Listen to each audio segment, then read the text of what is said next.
Welcome to dream. It's me Anusha Komal. ఇవాళ మన guest doctor Lakshmi Tejaswi, nutritionist and dietitian. వారితో మాట్లాడారు. నమస్తే మ్యామ్. నమస్తే అనుష.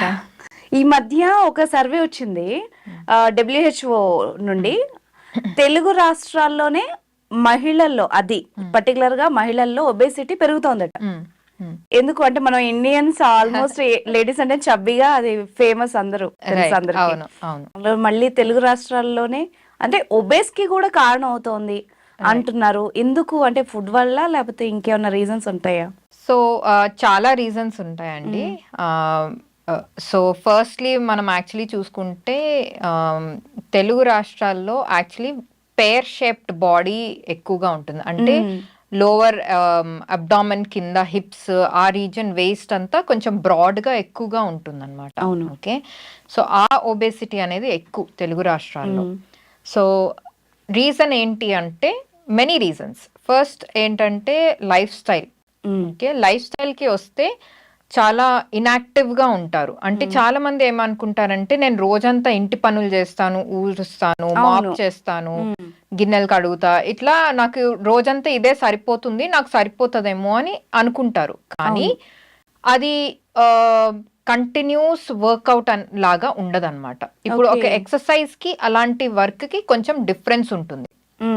ఎక్సర్సైజ్ ఏంటంటే డెడికేటెడ్ గా ఆ గంట సేపు, గంటన్నర కూర్చొని ఏదో ఒకటి ప్రాపర్ గా వాళ్ళ మజిల్స్ మీద ఫోకస్ చేయడము, లేకపోతే ఏదన్నా బాడీ పార్ట్ మీద ఫోకస్ చేసి దాన్ని ఎక్కువ మూవ్మెంట్ ఇస్తూ దాని మీద స్ట్రెంగ్త్ పెంచుతూ చేస్తారు. ఫ్యాట్ కరగడానికి కొన్ని టైప్ ఆఫ్ ఎక్సర్సైజ్ చేస్తూ ఉంటారు. సో డెడికేటెడ్ గా ఆ 1 hour 1.5 hours చేసినప్పుడు అప్పుడు అది వర్క్ అవుతుంది అనమాట. కొవ్వు కరిగించడానికి, కండబలం పెంచడానికి బాడీలో. సో నార్మల్ గా ఇంట్లో జస్ట్ గిన్నెలు నుంచొని గిన్నెలు కడిగినప్పుడు ఎస్, లెగ్స్ లో, కాళ్ళల్లో ఉండే కండబలం కొంచెం కొంచెం మెల్లగా పెరుగుతుంది. కానీ చాలా స్లో ప్రాసెస్ అది. కండబలం ఎలా పెరుగుతుంది? ఓన్లీ వెన్ బాగా ఎక్కువగా దాన్ని శ్రమ పెట్టి బాగా చేస్తే కానీ ఎక్సర్సైజ్ పెరగదు. అది పెరగనప్పుడు కొవ్వు కరగదు అది. సో ఇది major, one of the major reasons ఇది.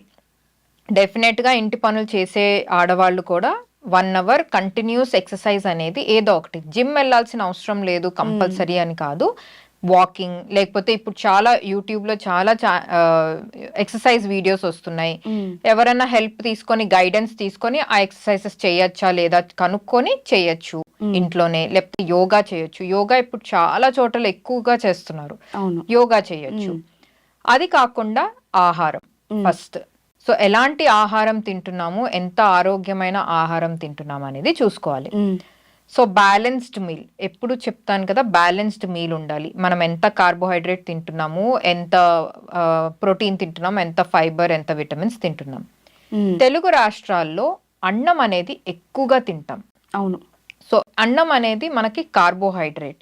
సో ఈ కార్బోహైడ్రేట్ కంటెంట్ మనం ఫుడ్ ఎక్కువగా తిన్నప్పుడు, అవసరం కన్నా ఎక్కువగా తిన్నప్పుడు బాడీలో కొవ్వు కింద కన్వర్ట్ అయిపోయి స్టోర్ అయిపోతుంది అది. సో అందుకు ఎక్కువగా అన్నం అనేది కొంచెం రెస్ట్రిక్ట్ చేస్తూ తీసుకోవాలి.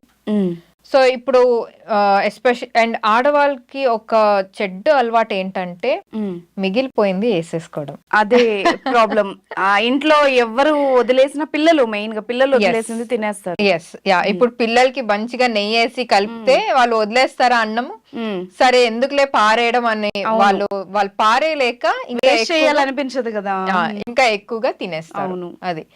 సో అందుకు ఇలాంటి అలవాట్లు అనేది మానేసుకోవాలి. అన్నం పోర్షన్ తగ్గించి పప్పు తీసుకునే వాళ్ళు పప్పు ఎక్కువగా తీసుకొని, కాయగూరలు తీసుకుంటుంటే ఆ మీల్లో కాయగూరలు కూడా ఎక్కువగా తీసుకోవాలి. అన్ని సమానంగా ఉండాలి, ఆ ప్లేట్ లో అన్ని సమానంగా ఉండాలి. సో అందుకు తెలుగు రాష్ట్రాల్లో ఎస్పెషల్లీ బరువు ఎక్కువగా పెరగడం అనేది జరుగుతుంది ఆడవాళ్ళు.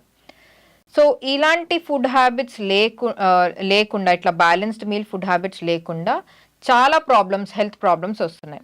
థైరాయిడ్ చాలా చాలా ఎక్కువ ఉంటుంది తెలుగు రాష్ట్రాల్లో. చాలా మందిలో ఉందండి ఇప్పుడు. ఎస్, యా, చాలా మందిలో ఉంటుంది.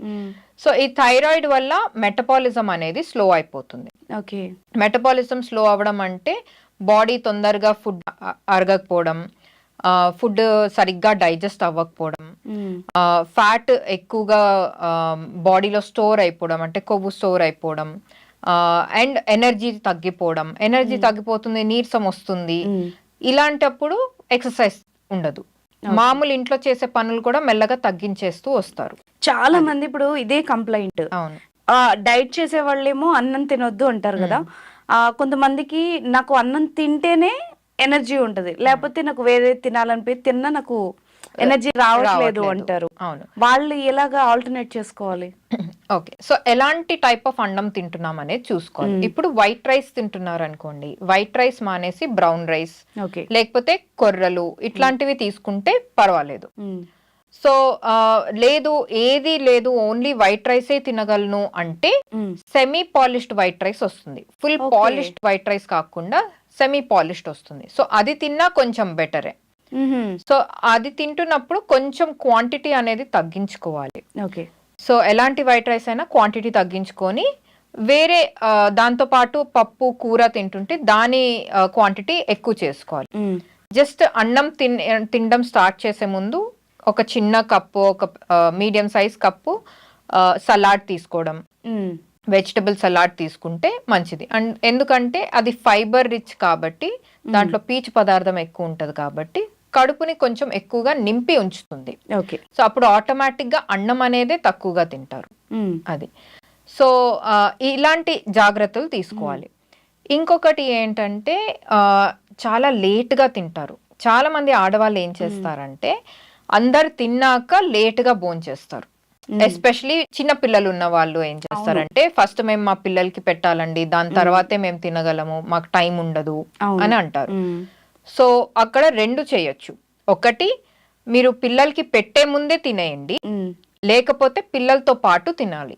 లేదంటే నేను తినలేను ఎందుకంటే నేను తినిపిస్తే కానీ తినరు పిల్లలు అంటారు. సో ఆ అలవాటు అనేది చేంజ్ చేయాలి, ఫస్ట్ పిల్లలకి చేంజ్ చేయాలి. అప్పుడు కానీ పెద్దవాళ్ళు కూడా సరైన టైంకి తినడం కానీ లేకపోతే ఆహారం సరిగ్గా చేసుకోవడం అనేది ఉండదు అట్లా. సో ఇట్లాంటి జాగ్రత్తలు డెఫినెట్ గా తీసుకోవాలి. అండ్ నిద్ర అనేది ఇవ్వరు సరిగ్గా ఆడవాళ్ళు. సో పొద్దున్నే 4ంటికి లెగడం, రాత్రి 11ంటికి పనంతా పూర్తి చేసుకొని పండుకోవడం అట్లా చేస్తారు కాబట్టి నిద్ర అనేది సరిగ్గా ఉండదు. ఇప్పుడు ఈ నిద్రకి ఒబేసిటీకి లింక్ ఉందా? డెఫినెట్ గా ఉంది. ఎస్, ఎందుకంటే మీ బాడీ అనేది నిద్ర టైంలో ఆ 8 hours స్లీప్ లో రెస్ట్ అవుతుంది. రెస్ట్ అవడం ఏంటంటే మీ ఆర్గన్స్ రెస్ట్ ఆర్గన్స్ పనిచేస్తూనే ఉంటాయి లోపల, మైండ్ కూడా కొంచెం పనిచేస్తూనే ఉంటది. కానీ ఆ రెస్ట్ టైంలో ఆర్గన్స్ రెస్ట్ తీసుకోకుండా ఏం చేస్తాయంటే ఈ రోజంతా శ్రమ పడిందంతా రిపేర్ చేయడానికి బాడీని ప్రయత్నిస్తుంది. సో మీరు ఆ రెస్ట్ ఇవ్వకుండా బాడీని ఇంకా కష్టపెడుతూ ఇంకా స్ట్రెస్ లో పెడుతుంటే రిపేర్ ఇవ్వడానికి అవకాశం ఇస్తలేదు. ఆ రిపేర్ ఇవ్వడం అవకాశం ఇవ్వనప్పుడు ఏమవుతుంది, బాడీ సరిగ్గా నెక్స్ట్ డేకి పని చేయలేదు. అంటే ఆహారం డైజెస్ట్ అవ్వకపోవడం, మళ్ళీ కొవ్వు సరిగ్గా కరగకపోవడం, ఇట్లాంటి ఇబ్బందులు ఎక్కువ అయిపోతాయి. స్ట్రెస్ హార్మోన్స్ ఎక్కువ అయిపోతాయి. స్ట్రెస్ హార్మోన్స్ ఎక్కువ అయినప్పుడు ఫ్యాట్ లాస్ అనేది అవ్వదు, ఫ్యాట్ అనేది కరగదు. అది కాకుండా స్ట్రెస్ హార్మోన్స్ ఎక్కువ అయినప్పుడు క్రేవింగ్స్ ఎక్కువ అయిపోతాయి. అంటే షుగర్ క్రేవింగ్స్ కానీ లేకపోతే కొంతమందికి సాల్టీ స్పైసీ ఫుడ్స్ ఎక్కువ తినాలి అని అనిపిస్తుంది. సో ఇట్లాంటివి అప్పుడు చిరుతిండులు అంటే మనకి ఇంట్లో రెడీగా మురుకులు ఇవన్నీ రెడీగా ఉంటాయి కాబట్టి జంతికలు ఇట్లాంటివన్నీ, సో అవన్నీ వేసేస్తారు ఈ స్ట్రెస్ హార్మోన్స్ ఎక్కువ అయిపోయేసరికి. సో వీటి వల్ల ఇలాంటి ఇబ్బందులు వస్తాయి. దాని వల్ల ఒబేసిటీ అనేది ఎక్కువగా అయిపోతుంది. సో ఆడవాళ్ళు ఎప్పుడైనా ఫస్ట్ వాళ్ళ హెల్త్ చూసుకోవాలి. అది ఎవరు చూసుకుంటారని వెయిట్ చేయకుండా వాళ్ళ హెల్త్ వాళ్ళే చూసుకోవాలి first. Thank you very much ma'am. నిజంగానే అన్ని బేసిక్ లెవెల్ నుంచి అసలు ఇంట్లో ఏం జరుగుతుందని మొత్తం ప్రాబ్లమ్ అండ్ సొల్యూషన్ రెండు ఇచ్చారు. Thank you so much. Thank you అండి.